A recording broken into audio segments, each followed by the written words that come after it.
안녕하세요. 나타샤의 책 여행입니다. 책 읽기 편안한 시간 보내고 계시죠?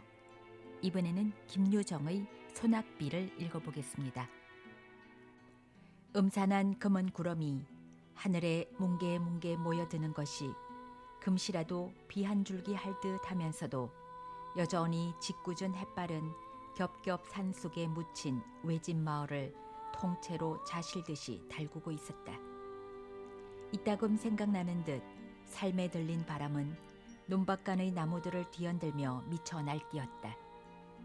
매 밖으로 농군들을 멀리 품앗이로 내보낸 안말의 공기는 쓸쓸하였다. 다만 맴매탄 미류나무 숲에서 그치러 가는 농촌을 얼렁듯 매미의 애끓는 소리, 매움매움. 춘호는 자기 집, 올봄에 5원을 주고 사서 들은 목색인 오막살이집 방문턱에 걸터 앉아서 바른 주먹으로 턱을 괴고는 봉당에서 저녁으로 떼올 감자를 씻고 있는 아내를 묵묵히 노려보고 있었다. 그는 사날밤이나 눈을 안 붙이고 성화를 하는 바람에 농사에 골이 삭은 그의 얼굴은 더욱 해쓱하였다. 아내에게 다시 한번 졸라보았다. 그러나 위협하는 어조로 이봐, 그래, 어떻게 돈 2원만 안 해줄 테요? 아내는 역시 대답이 없었다.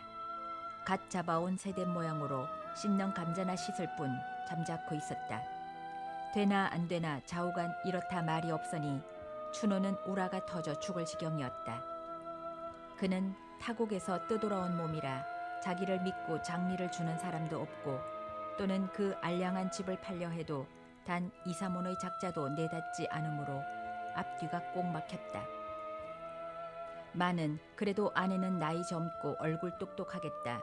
돈 2원쯤이야 어떻게라도 될 수 있겠기에 묻는 것인데 들은 채도 안 하니 괘씸한 듯 싶었다. 그는 배를 튀기며 다시 한번 돈 좀 안 해줄 테예? 하고 소리를 빽 질렀다. 그러나 대꾸는 역시 없었다. 춘호는 녹이 충전하여 불현듯 문지방을 떠다밀며 벌떡 일어섰다. 눈을 흡뜨고 벽에 기대인 지겐막대를 손에 잡자 아내의 옆으로 바람같이 달려들었다. 이년아, 기집 좋다는 게 뭐여? 남편의 근심도 덜어줘야지. 끼고 자자는 기집이요? 지겐막대는 아내의 연한 허리를 모질게 후렸다. 까무라지는 비명은 모지락설이 찌그러진 울타리를 벗어나간다. 잼쳐 지겐막대는 앉은 채 꼬꾸라진 아내의 발 뒤축을 얼러 볼기를 내려 갈겼다. 이년아, 내가 언제부터 너에게 조르는 게요? 봄같이 호통을 치며 남편이 지겐막대기를 공중으로 다시 올리며 모지름을 쓸 때 아내는 에그머니 하고 외마디를 질렀다. 연하여 몸을 뒤치자 그반 엎어진 듯이 쌀이문 밖으로 내달렸다. 얼굴에 눈물이 흐른 채 황그리는 걸음으로 문 앞의 언덕을 내리어 개울을 건너고 맞은 쪽에 뚫린 콩밭길로 들어섰다. 네가 날 피하면 어디 갈 테요? 발길을 막는 듯한 의미 있는 호령에 달아나던 아내는 다리가 멈칫하였다. 그는 고개를 돌리어 쌀이문 안에 아직도 지겐막대를 들고 섰는 남편을 바라보았다. 어른에게 죄진 어린애같이 입만 종깃종깃하다가 남편이 뛰어나올까 겁이 나서 겨우 입을 열었다. 새돌 엄마 집에 좀 다녀올게요. 쭈뼛쭈뼛 변명을 하고는 가던 길을 다시 휑하게 내걸었다. 아내라고 요새 이 돈 2원이 금시로 필요함을 모르는 바도 아니었다. 마는 그의 자격으로나 노동으로나 돈 2원이란 감히 땅띵도 못 해볼 형편이었다. 버리래야 하잘 것 없는 것. 아침에 일어나기가 무섭게 남에게 뒤질까 영산이 올라 산으로 빼는 것이다. 조그만 종댕이를 허리에 달고 그 한 산중에 드문드문 박혀있는 도라지 더덕을 찾아가는 일이었다. 깊은 산속으로 우중충한 돌 틈바기로 잔약한 몸으로 맨발에 집신짝을 끌며 강파른 산등을 타고 돌려면 젖먹던 힘까지 녹아내리는 듯 진땀이 머리로부터 발끝까지 흘러내린다. 아랫도리를 단 외겹으로 두른 낡은 치맛자락은 다리로 허리로 척척 엉기어 걸음을 방해하였다. 땀에 분 종아리는 거친 숲에 끌고 매어 그 쓰라림이 말이 아니다. 게다 무거운 흙내는 숨이 탁탁 막히도록 가슴을 찌른다. 그러나 삶의 발부둥치는 순진한 그의 머리는 아무 불평도 일지 않았다. 가물의 콩나기로 어쩌다 도라지 순이라도 어지러운 숲속에 하나 둘 뾰족히 뻗어 오른 것을 보면 그는 그래도 기쁨에 넘치는 미소를 띄었다. 때로는 바위도 기어올랐다. 정이 못 기어오를 그런 험한 곳이면 칡덩굴에 메어 달리기도 하는 것이었다. 떼국에 전 무명적삼은 벗어서 허리춤에다 쭉 찌르고 호랑이 숲이라 이름난 강원도 산골에 메어 달려 길을 쓰고 허비적거린다. 골바람은 지날 적마다 알몸을 두른 치맛자락을 공중으로 날린다. 그제마다 검붉은 볼기짝을 사형없이 내보이는 칡덩굴이 그를 본다면 배를 움켜쥐어도 다 못 볼 것이다. 마는 다행히 그윽한 산골이라 그 꼴을 비웃는 놈은 뻐꾸기 뿐이었다. 이리하여 해동갑으로 해가를 하고 나면 캐어 모은 도라지 더덕은 얼러 사발 가웃 혹은 두어 사발 남짓하게 되는 것이다. 그러면 동리로 내려가 주막거리에 가서 그걸 내주고 보리쌀과 사발 바꿈을 하였다. 그러나 요즘엔 그나마도 철이 겨워 소출이 없다. 그 대신 남의 보리방아를 온종일 찧어주고 보리밭 그릇이나 얻어다가는 집으로 돌아와 농토를 못 얻어 뻔뻔히 노는 남편과 같이 나누는 것이 그날 하루하루의 생활이었다. 그러다 보니 돈 2원커녕 당장 목을 딴 데도 피도 나올지가 의문이었다. 만약 돈 2원을 돌린다면 아는 집에서 보리라도 구워 파는 수밖에는 다른 도리가 없다. 그리고 온 동리의 아낙네들이 치맛바람에 팔자 고쳤다고 쑥덕거리며 은근히 시세오는 새돌 엄마가 아니고는 노는 벌이를 가진 사람이 없다. 그런데 도둑이 제발 저리다고 그는 자기 꼴 주제에 재물에 눌려서 호사스런 쇠돌 엄마에게는 죽어도 가고 싶지 않았다. 쇠돌 엄마도 처음에는 자기와 같이 천한 농부의 계집이련만 어쩌다 하늘이 도와 동리의 부자 양반 이주사와 은근히 배가 맞은 뒤로는 얼굴도 모양내고 오치장도 하고 밥 걱정도 안 하고 하여 아주 금방 쓰게 뒹구는 팔자가 되었다. 그리고 새돌 아버지도 이게 웬 땡이냐는 듯이 아내를 내어놓은 채 눈을 살짝 감아버리고 이주사에게서 나온 옷이나 입고 주는 쌀이나 먹고 연년이 신통치 못한 자기 농사에는 한 손을 떼고는 회자를 뽑는 것이 아닌가. 사실 말인즉 추노처가 새돌 엄마에게 죽어도 아니 가려는 그 속 까닭은 정작 여기 있었다. 바로 지난 늦은 봄 달이 뚫어지게 밝은 어느 밤이었다. 추노가 보름 개출을 보러 산모퉁이로 나간 것이 이석하여도 돌아오지 않으므로 집에서 기다리던 아내가 인젠 자고 오려나 생각하고는 막 들어누워 잠이 들려니까 웬 난데없는 황소 같은 놈이 뛰어들었다. 허둥지둥 추노철을 마구 깔다가 놀라서 으악 소리를 치는 바람에 그냥 달아난 일이 있었다. 어수룩한 시골 일이라 별반 풍설도 아니 나고 쓱싹 되었으나 며칠이 지난 뒤에야 그것이 동리의 부자 이주사의 소행임을 비로소 눈치챘었다. 그런 까닭으로 해서 추노처는 새돌 엄마와 쩍 관계는 없단데도 그를 대하면 공연스레 얼굴이 뜨뜻하여지고 몹시 어색하였다. 죄나 진 듯이. 그리고 더욱 새돌 엄마가 새댁 나는 속옷이 3개구 버선이 내버리구 행 하여 좋다고 핸덜대는 꼴을 보면 혹시 자기에게 한 점을 두고서 비양거리는구나 하는 옥색각으로 무안해서 고개를 못 들었다. 한편으로는 자기도 좀만 잘했더면 지금쯤은 새돌 엄마처럼 호강할 수 있었을 그런 갸륵한 기회를 깝살려 버린 자기 행동에 대한 후회와 애탄으로 말미암아 마음을 괴롭히는 그 쓰라림도 적지 않았다. 그러나 아무러한 욕을 보더라도 나날이 심해가는 남편의 무지한 매보다는 좀 헐할 게다. 오늘은 한맘 먹고 새돌 엄마를 찾아가려는 것이었다. 추노처는 이번 걸음이 헛발이나 안 칠까 일념으로 심화를 하며 수양버들이 쭉 내려박힌 논두렁길로 들어섰다. 그는 시골 아낙네로는 용모가 매우 반반하였다. 좀 야윈 듯한 몸매는 호리호리한 것이 소위 동리의 문자대로 외입게나 하염직한 얼굴이었어대 추레한 의복이며 퀴퀴한 냄새는 거지를 볼지런다. 그는 왼손 바른손으로 결업내기로 치맛길을 여며가며 속살이 빠질까 조심조심 걸었다. 감사 나온 구름송이가 하늘 신폭을 휘덮고는 차츰차츰 지면으로 쳐져 내리더니 그의 산봉우리에 엉기어 살풍경이 되고 만다. 먼 데서 개 짖는 소리가 앞 뒷산을 한적하게 울린다. 빗방울은 하나둘 떨어지기 시작하더니 차차 굵어지며 무더기로 퍼부어 내린다. 춘호천은 길가에 늘어진 밤나무 밑으로 뛰어들어가 비를 그으며 쇠돌 엄마 집을 멀리 바라보았다. 북쪽 산기슭 높직한 울타리로 뺑 돌려 두르고 앉았는 오목하고 맵시 있는 집이 그 집이었다. 그런데 쌀이 문이 꼭 닫힌 걸 보면 아마 쇠돌 엄마가 농군청에 저녁 제누리를 나르러 가서 아직 돌아오지 않는 모양이었다. 그는 쇠돌 엄마가 오기를 지켜보며 오독하니 서서 기다리고 있었다. 나뭇잎에서 빗방울은 뚝뚝 떨어지며 그의 뺨을 흘러 젖가슴으로 스며든다. 바람은 지날 적마다 냉기와 함께 굵은 빗방울 몸에 들이친다. 비에 쪼르륵 젖은 치마가 몸에 찰싹 감기어 허리로 궁둥이로 다리로 살의 윤곽이 그대로 비쳐올랐다. 무던히 기다렸으나 쇠돌 엄마는 오지 않았다. 하도 진력이 나서 하품을 하여가며 정신없이 서 있노라니 왼쪽 언덕에서 사람 오는 발자국 소리가 들린다. 그는 고개를 돌려보았다. 그러나 날색의 나무 틈으로 몸을 숨겼다. 동이배를 가진 이주사가 지우산을 받쳐쓰고는 새돌이네 집을 향하여 엉덩이를 껍죽거리며 내려가는 길이었다. 비록 키는 작달막 하나 숫 좋은 수염이라든지 온 동리를 털어야 단 하나뿐인 당근이든지 썩 풍채 좋은 50 전후의 양반이다.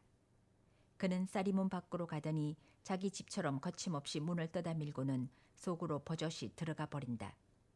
이것을 보니 춘호천은 다시금 속이 편치 않았다.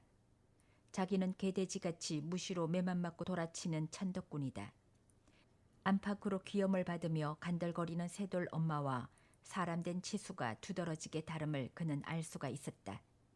새돌 엄마의 호강을 너무나 부럽게 우러러보는 반동으로 자기도 잘했더라면 하는 턱없는 희망과 후회가 전보다 몇 갑절 쓰린 맛으로 그의 가슴을 찌뿌뜨렸다. 새돌이네 집을 하염없이 건너다 보다가 어느덧 저도 모르게 긴 한숨이 굴러내린다. 언덕에서 쓸려내리는 사태물이 발등까지 개헐구로 덮으며 소리쳐 흐른다. 빗물에 푹 젖은 몸뚱어리는 점점 떨리기 시작한다. 그는 가볍게 몸서리를 쳤다. 그리고 당황한 시선으로 사방을 경계하여 보았다. 아무도 보이지는 않았다. 다시 시선을 돌리어 그 집을 쏘아보며 속으로 궁리하여 보았다. 안에는 확실히 이주사뿐일 게다. 그때까지 걸렸던 쌀이문이라든지 또는 울타리에 넣은 빨래를 여태 안 걷어들이는 것을 보면 어떤 맹세를 두고라도 분명히 이주사 외의 다른 사람은 하나도 없을 것이다. 그는 마음 놓고 비를 맞아가며 그 집으로 달려들었다. 봉당으로 뛰어오르며 새돌 엄마 기슈? 하고 인기를 해보았다.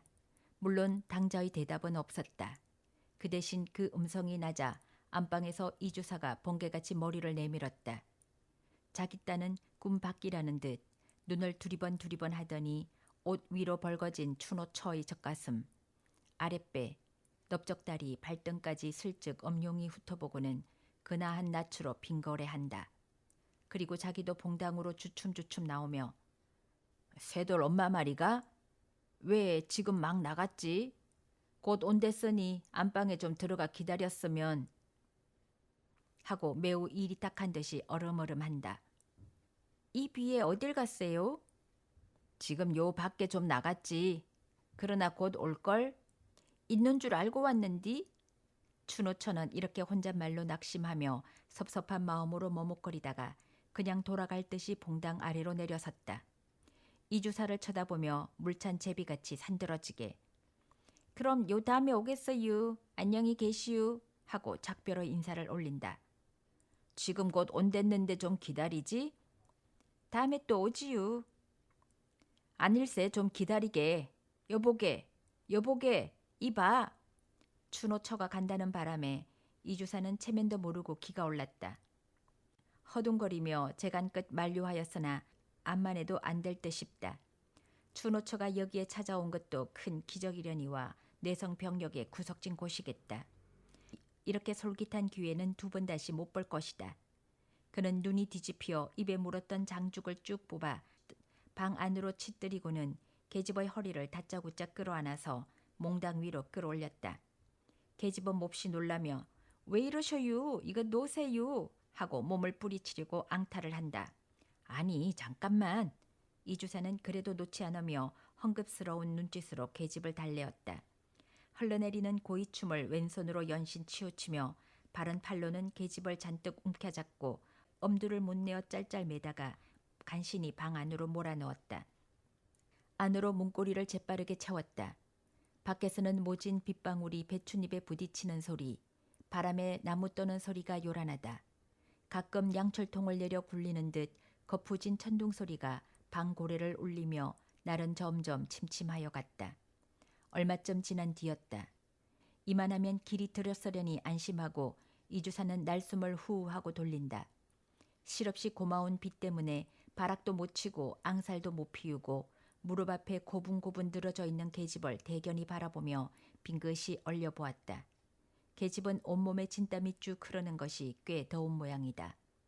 벽에 걸린 새돌 엄마의 적삼을 꺼내어 계집의 몸을 말쑥하게 홀닦기 시작한다. 발끝부터 얼굴까지.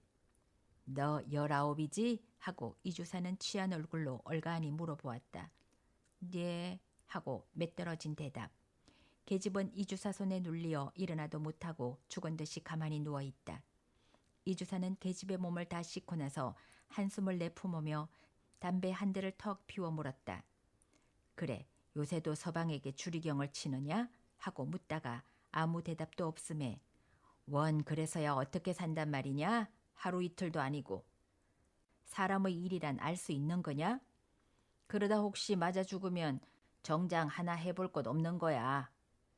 허니 내 명이 아까우면 덮어놓고 민적을 가르는 게 낫겠지 하고 계집의 신변을 위하여 염려를 마지 않다가 번뜩 한 가지 궁금한 것이 있었다.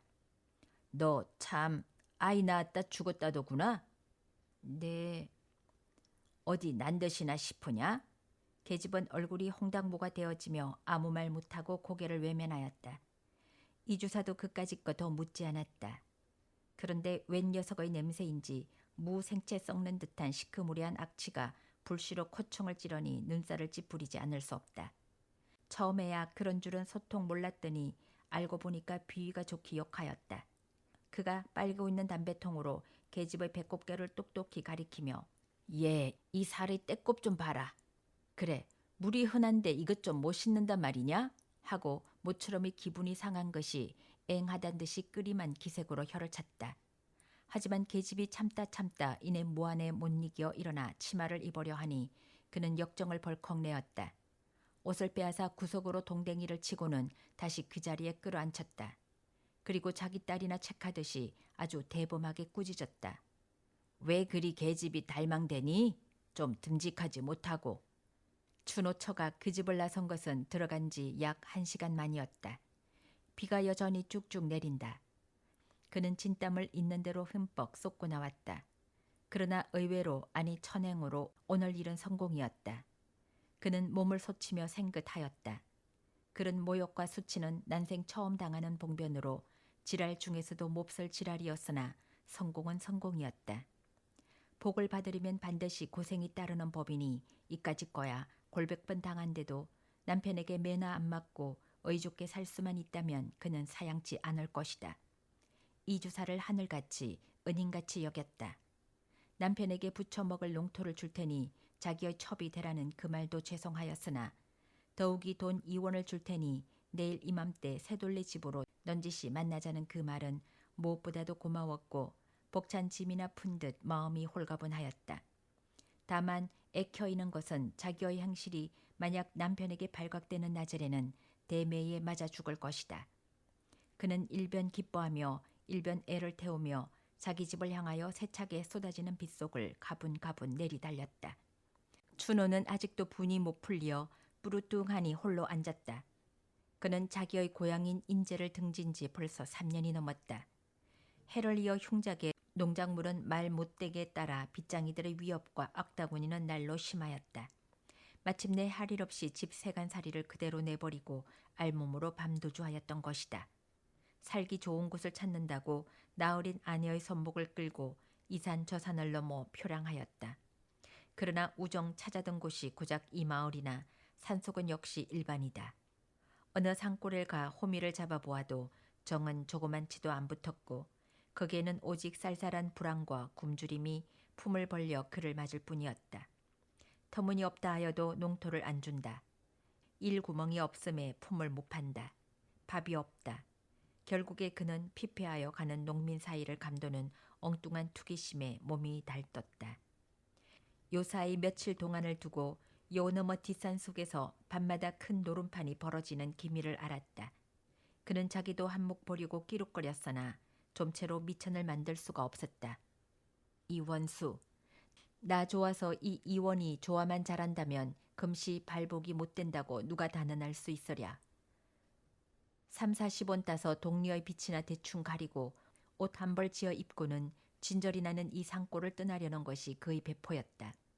서울로 올라가 아내는 안짬을 재우고 자기는 노동을 하고 둘이서 다구지게 벌면 안락한 생활을 할 수가 있을 텐데 이른 산구석에서 굶어 죽을 맛이야 없었다.